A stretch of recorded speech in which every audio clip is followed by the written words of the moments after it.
গণপিটুনির ঘটনায় এবার কাঠগড়ায় পুলিশেরই বৈঠক ছিল, আর সেই পুলিশের বৈঠকেই এবার কাঠগড়ায় পুলিশ। গণপিটুনি রুখতে খামতি পুলিশের আমরা দেখেছি, গণপিটুনি রুখতে নবান্নে বৈঠক করেন মুখ্যমন্ত্রী। আর এবার কিছু জায়গায় পুলিশ যথেষ্ট সক্রিয় নয় বলে অভিযোগ হচ্ছে। পুলিশের বৈঠকেই কাঠগড়ায় পুলিশ, যেখানে আইন শৃঙ্খলার প্রশ্নে কড়া ব্যবস্থার নির্দেশ। প্রশাসনিক বৈঠকে কড়া বার্তা এডিজি আইন শৃঙ্খলা।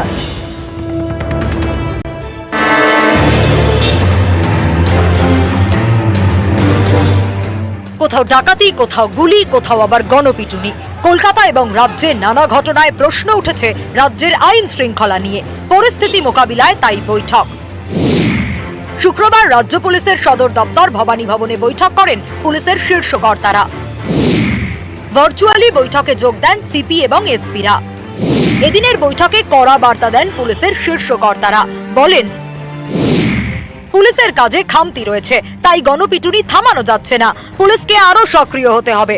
24 ঘন্টা ধরেই পুলিশের নজরদারি আরো বাড়াতে হবে। গণপিটুনির অভিযোগ পাওয়ার সঙ্গে সঙ্গে অ্যাকশন নিতে হবে। স্থানীয় ক্লাবের সঙ্গে থানার সমন্বয় বাড়াতে হবে। অধিকাংশ সময় ক্লাব সদস্যদের একাংশের হাত থাকে, তাদের পরিচিতদের মদতে গণপিটুনির মতো ঘটনা ঘটে থাকে, তাই ক্লাবগুলোর সঙ্গে সমন্বয় আরো বাড়াতে হবে। মহিলাদের থেকে অভিযোগ পেলে জিরো টলারেন্স, এক্ষেত্রে কোনো কিছু শোনা হবে না, সঙ্গে সঙ্গে পদক্ষেপ করতে হবে। বেআইনি অস্ত্র উদ্ধার হলে কাউকে রেয়াত করা যাবে না। পুলিশ কর্তাদের দাবি, গ্যাংস্টারদের উপরে সিআইডি নজর রাখছে, কিন্তু পুলিশের গোয়েন্দা ইনপুট দরকার, তাই জেলা স্তরের আইবিকে অনেক বেশি সতর্ক হতে হবে। গত মাসে উত্তর 24 পরগনায় গুজব থেকে গণপিটুনির একাধিক ঘটনা ঘটে। শিশু চোর সন্দেহে মারধর করা হয়। শুধু বারাসতেই এই ধরনের 3টি ঘটনা ঘটে। এছাড়া অশোকনগর, গাইঘাটা, বাগদা, বনগাঁ এবং বেড়াচাপাতেও গুজবের জেরে গণপিটুনি। মোবাইল চোর সন্দেহে কলকাতাতেও গণপিটুনি। মুথিপাড়া এবং সল্টলেকে গণপিটুনিতে 2 যুবকের মৃত্যু হয়। সম্প্রতি কলকাতায় একাধিকবার গুলিও চলে। 14 জুন মির্জা গালিব স্ট্রিটে, 3রা জুলাই লেক গার্ডেন্সে, 4 জুলাই টালিগঞ্জের লেক অ্যাভিনিউয়ে। এই পরিস্থিতিতে এদিন বৈঠকে বসেন রাজ্য পুলিশের শীর্ষ কর্তারা। জানিয়ে শুরু হয়ে গিয়েছে রাজনৈতিক তরজা। দিকে দিকে বিজেপি কর্মী খুন হচ্ছে, 9 জন মারা গেছে আজ পর্যন্ত। আর পুলিশ বলে পশ্চিমবঙ্গ আলাদা করে কিছু নেই। পুলিশ, দুষ্কৃতী, নেতা, নেত্রী, প্রশাসন সব মিলেমিশে একাকার হয়ে গেছে। এর সঙ্গে সামগ্রিক আইন শৃঙ্খলার কোনো সম্পর্ক নেই। বিরোধীদের দেখলে মনে হচ্ছে তারা মঙ্গল গ্রহ থেকে টুপ করে এসে পড়লেন। বাংলায় যেন অতীতে কোনো ইতিহাস ছিল না, দেশে যেন চারপাশে কিছু ঘটছে না। যেটাই শুনছেন প্রথম। পুলিশ প্রশাসন সরকার যথাযথ দায়িত্বের সঙ্গে সেগুলোকে মোকাবিলা করছে, দোষীদের ধরছে, পুলিশ রাজধর্ম পালন করছে। নিউজ 18 বাংলা।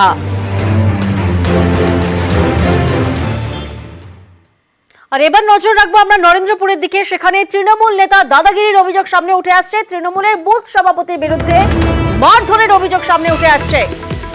নরেন্দ্রপুর থানায় অভিযোগ দায়ের করেছেন আক্রান্ত। এলাকায় পানীয় জলের সংযোগ নিয়ে বিবাদ, প্রতিবাদ করায় মারধরের অভিযোগ।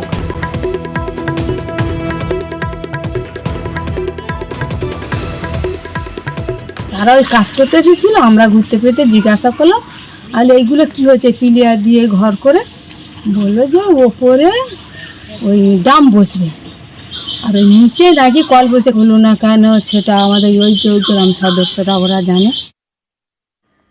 তৃণমূল নেতার দাদাগিরির অভিযোগ অস্বীকার তৃণমূল বুথ সভাপতির। সাবমার্শাল বসাবার জন্য ওরা বসাচ্ছিল, ও নিজের ইচ্ছাতে এখানে বসাতে বলেছে।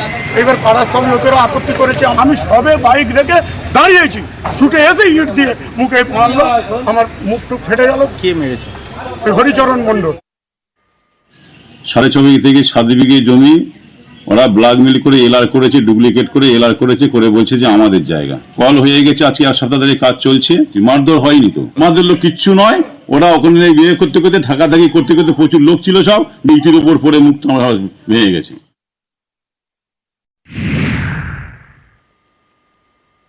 শিলিগুড়ি, সেখানে জমি দখলের চেষ্টা, এই অভিযোগে গ্রেফতার আরও এক তৃণমূল নেতা।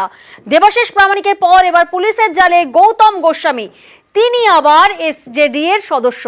গৌতমকে দিল্লি থেকে গ্রেফতার করা হয় এই ফুলবাড়িতেই। সরকারি জমি দখলের অভিযোগে গ্রেফতার বিজেপি নেতা। ল্যান্ড মাফিয়া গ্রুপ তৈরি হয়েছে, তারা গভর্নমেন্টের সব জমি কাওয়াখালি থেকে শুরু করে বিক্রি করে দিচ্ছে। ওই গ্রুপটাকে আমি ছাড়বো না, যে যে করেছে অ্যারেস্ট করে নেবে, আমি কোনো কাউকে ক্ষমা করব না। শিলিগুড়ির কাছে কাওয়াখালী, ডাবগ্রাম, ফুলবাড়ি, এই সব এলাকা জুড়ে রয়েছে শিল্প তালুক। জমির দাম কোটি কোটি টাকা। এরকম জায়গাতেই সরকারি জমি দখল, যা রুখতে এবার রাজনীতির রং না দেখে পদক্ষেপ করা হচ্ছে।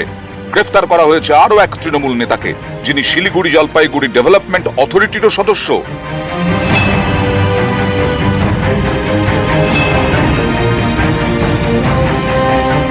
ফুলবাড়িতে পর্যটন কেন্দ্র ভোরের আলো, এই পর্যটন কেন্দ্রের পাশের জমি দখলের চেষ্টার অভিযোগ। এই অভিযোগের ভিত্তিতে সম্প্রতি ডাবগ্রাম ফুলবাড়ির তৃণমূল ব্লক সভাপতি দেবাশিস প্রামাণিককে গ্রেফতার করে পুলিশ। এই মামলাতেই এবার পুলিশের জালে ডাবগ্রাম ফুলবাড়ির তৃণমূল ব্লক সহসভাপতি গৌতম গোস্বামী।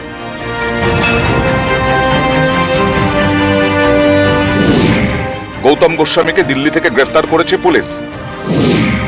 এই তৃণমূল নেতা শিলিগুড়ি জলপাইগুড়ি ডেভেলপমেন্ট অথরিটিরও সদস্য। দেবাশিস প্রামাণিক, গৌতম গোস্বামী, তাদের সাথে আমার কাজ করা হয়নি এখনো, জানি না মানুষ হিসেবে তারা কেমন। আইনের পথে চলছে, নিশ্চয় আইনের উপর ভরসা রয়েছে, যেটা ঠিক সেটাই হবে। ভোরের আলো পর্যটন কেন্দ্রের পাশেই রয়েছে সরকারি জমি। এই জমি দখল করে রিসর্ট তৈরি করা হয়েছে। এই অভিযোগে বিজেপি নেতা উত্তম রায়কেও গ্রেফতার করেছে পুলিশ। বৃহস্পতিবার রাতে জলপাইগুড়ির গজলডোবার বাড়ি থেকে বিজেপি নেতাকে গ্রেফতার করা হয়। সেই সময় আমাকে বামফ্রন্ট সরকার পাট্টা দিয়েছে, সেই পাট্টার উপরে আমি একটা রিসোর্ট করেছি, ছোটখাটো একটা আমার হোটেল আছে। আমাকে এইটাই মূল উদ্দেশ্য, আমি যে বিজেপি করি তার কারণেই আমাকে অ্যারেস্ট করা হলো। দলনেত্রী বারে বারেই চাইছেন যে পশ্চিমবাংলায় দলমত নির্বিশেষে স্বচ্ছতা আসুক। আইনের বিষয়টা আইনের মতো চলবে।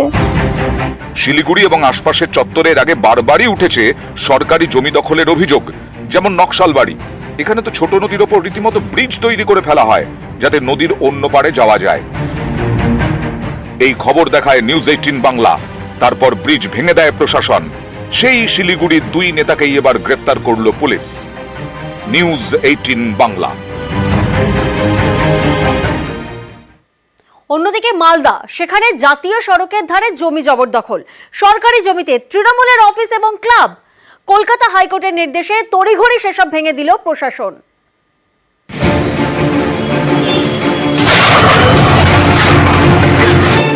কলকাতা হাইকোর্টের নির্দেশ, জাতীয় সড়কের ধারে সরকারি জমিতে তৈরি করা তৃণমূলের অফিস ভেঙে দিল মালদা জেলা প্রশাসন। ভাঙা হলো একটা ক্লাবও। প্রশাসনের প্রথম ক্লাবকে এবং পার্টি অফিসে হাইকোর্টের অর্ডারটা সার্ভ করতে হতো, সেটা কিন্তু করা হয়নি। আজকে যখন ভাঙতে আসছে তখন সেটাকে সার্ভ করা হচ্ছে।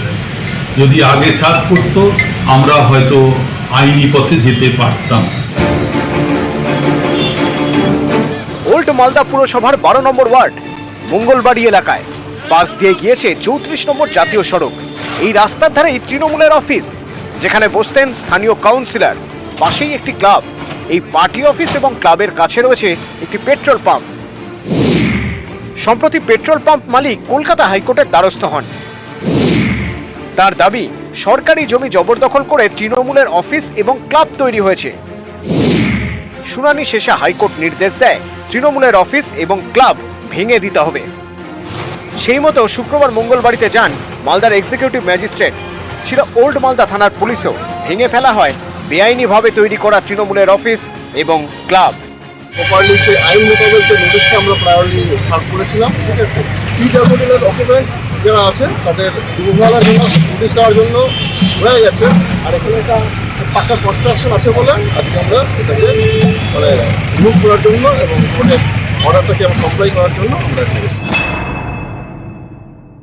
যে দলই থাকুক তার বিরুদ্ধে অ্যাকশন না হবে। লোক যাতে চায় যেতে পারে, চলতে পারে, এটাই হচ্ছে আমরা মনে করি সঠিক। তাতে আমাদের আরো ভালো হলো। মালদা থেকে ক্যামেরায় লিপেশ লালার সঙ্গে সেবক দেব শর্মা, নিউজ 18 বাংলা। আমরা দেখলাম একদিকে